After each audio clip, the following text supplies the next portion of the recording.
Hi everyone. So the first question for week 10 was to pick two different strategies that we feel would help students with emotional and behavioral disorders based off of chapter 8 in the book, as well as the article that we had to read this week, which was the evidence-based teaching strategies for students with EBD. So I found a strategy that I liked from each source. So from the article source that we read online, I really liked the peer mediated intervention, and I really like this because it's not something that I had ever really thought about. But looking at it and reading about it and then seeing the results was really cool, and it made a lot of sense to me once I was thinking about it. So it talked about modeling, monitoring, tutoring, counseling, and assessment. And I really like the whole idea of that, like cooperative learning between different students. And I feel like it's good because it's almost like taking care of two things at once because it's helping the students with their academics because they're learning through tutoring um, and modeling, and the students are like switching roles. So, like one student will tutor another, and then they'll switch the roles. But also, on top of that academic learning, they're also learning social skills because they're constantly working with peers. So they're not working independently, they're constantly working with people. So they're learning how to deal with problems that may arise from tutoring or working with students, and how to have empathy for students, and how to ignore, maybe if one of the students is acting out, how to like ignore that if they don't like it, stuff like that. I just think it's a really cool idea, and could easily be implemented in a classroom with teacher supervision.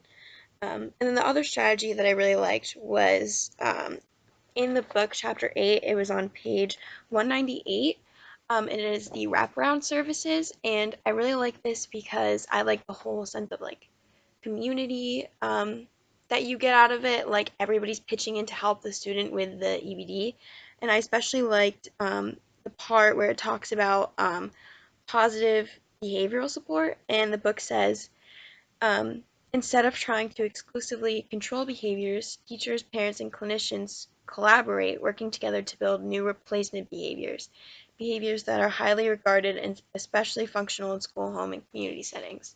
So I just like that idea of the positive behavioral support and not trying to control the behavior that the student with the EBD has, and saying like that's the wrong kind of behavior to have, but instead like trying to promote positive emotional or behavioral attitude. So I really liked that as well.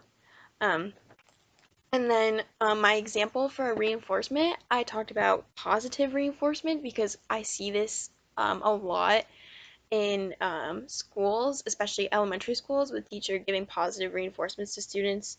So, for instance, when I was in elementary school, we had to read a certain number of books by the end of the year, and it became kind of like a competition. And if you got above a certain number of books, like you read to a certain extent, you would, at the end of the year, there was an ice cream party, and all of the kids that got to that number of books or beyond would get ice cream.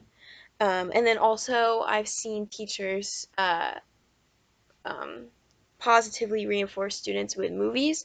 So let's say you're reading a book, if you're an English teacher and you're reading a book with your class, saying, like, if you all read this and we finish it, we'll have time to watch the movie version of the book, which is exciting to most students. So it positively reinforces them to want to read the book. Okay, so that's it. Thanks. Bye.